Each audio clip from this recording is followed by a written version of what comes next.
we're here at the U.S. Capitol. And what we're going to be doing tonight is getting reaction from the president's speech, good, bad, and, of course, his legacy. And we'll be talking to senators, members of Congress, and others who will actually say what is at stake for this president as he enters his very last year as president of the United States. How much interest do the people of your district have in what he will be performing and what he will be turning out? Well, I think they're tired of the Obama presidency and they just want it over. So, Congressman Johnson, what do you think? Well, I have to be honest. I don't believe I've ever seen an American president look smaller and more irrelevant in the face of such global challenges than what we've heard tonight. We heard a little bit of truth mixed with a lot of assumption, innuendo, and political rhetoric. You know, there was things he was talking about like it's great to have under $2 a gallon gas. I think we all agree with that. It's a big issue in Florida. It is, but, you know, we didn't talk about why that is. You know, it's private drillers on private land. It's nothing to do with the policies of this administration. It's talking about, you know, national security and all that. And, you know, he talked about some of his accomplishments, where he kind of wants to go. But the one thing he can't talk about is his accomplishments in national security. And his record's cleared. In fact, we're introducing a resolution of censure and condemning him on his national security policy. It'll be out tomorrow. So what did you think of the president's speech, and where do we need to go? Well, I thought it was a great speech. I think he laid out his many accomplishments, which oftentimes people forget. I mean, the president kept this country from going into a Great Depression. There were times tonight when I really would consider an amendment to the Constitution so that he could continue, because he's done such a fantastic job. Our economy is roaring. Our clean energy is absolutely now changing the way in which we generate electricity in America. And he talked about opioid addiction. He talked about gun violence legislation. He talked about the things the American people really want to see us working on. And so he's doing a great job. He's not looking for bold new proposals. He understands that this is an election year and it's in his 8th year.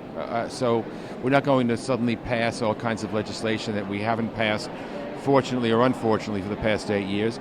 I think it's sort of a reflection on how he views our role in the world, how he views the country, how he views the direction of the country, what direction he thinks we ought to move toward. And I think it was more of that. And so I think that this speech probably reflected Barack Obama, the man, more than any of the other 7 State of the Unions that he's given. What do you think? Well, it was interesting. I think he had a real tone that had a lot of notes of hope and change, and it sounded like a bit of a campaign speech, frankly, a real stem winder at the end. That's kind of interesting. Well, he was much more loose and casual than he normally is.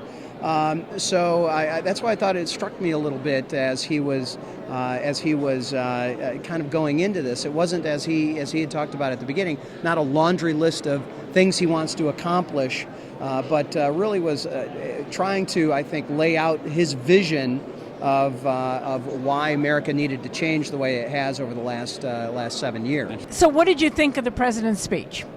I thought it was an optimistic speech. The president said he wasn't going to talk just about the next year and what he wants to do in his final year. It was more a look forward and observing that the great things we've done as a country have been based on American ingenuity, on our ability to argue all day long, but at the end of the day look for some common ground.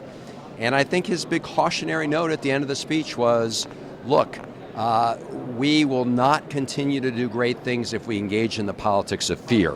And I'm not sure there's a fear so much as there is a disagreement about the direction that change has brought us. What topic would you be most passionate about where you would say, darn it, the gloves are off, let me reach out across the aisle to those Dems and let's work on something for the people of New Mexico and for the rest of the United States? Well, the energy production, we've basically already done that. We've driven the price of gasoline down to $2 because of the drilling we do in my district down in the Permian Basin, southeast part of New Mexico.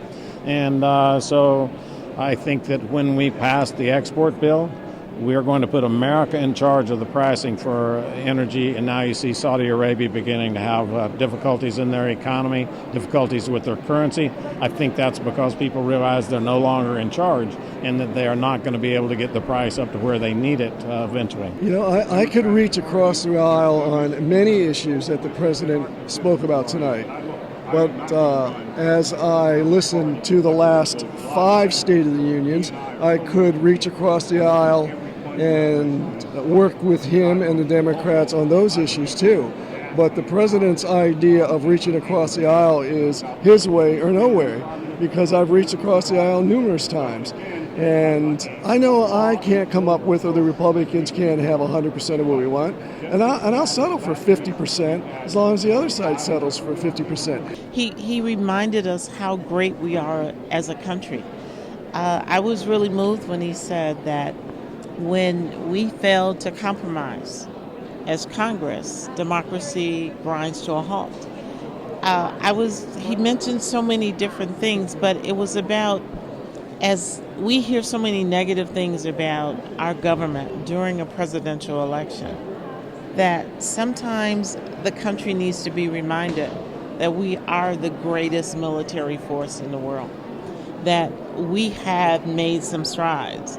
And it wasn't about his agenda. It was about, let's believe in America again. Congressman Al Green, thank you so much for coming on. We'd love to hear your thoughts about the President's State of the Union address. Well, thank you. I'm honored to be on with you, and I thought it was a very good address. The President mentioned to us that there are some things that we've done, and he mentioned that we have cut the deficit by nearly 3/4. He mentioned that we have provided millions more with health care, and of course the auto industry is having its best year ever. But then he went on to explain to us that there's still great work to be done. He mentioned pre-K for all. Let's do something to make sure that we are the energy innovators and leaders of tomorrow. Let's provide safety and security for all American people. And let's not target people because of who they are.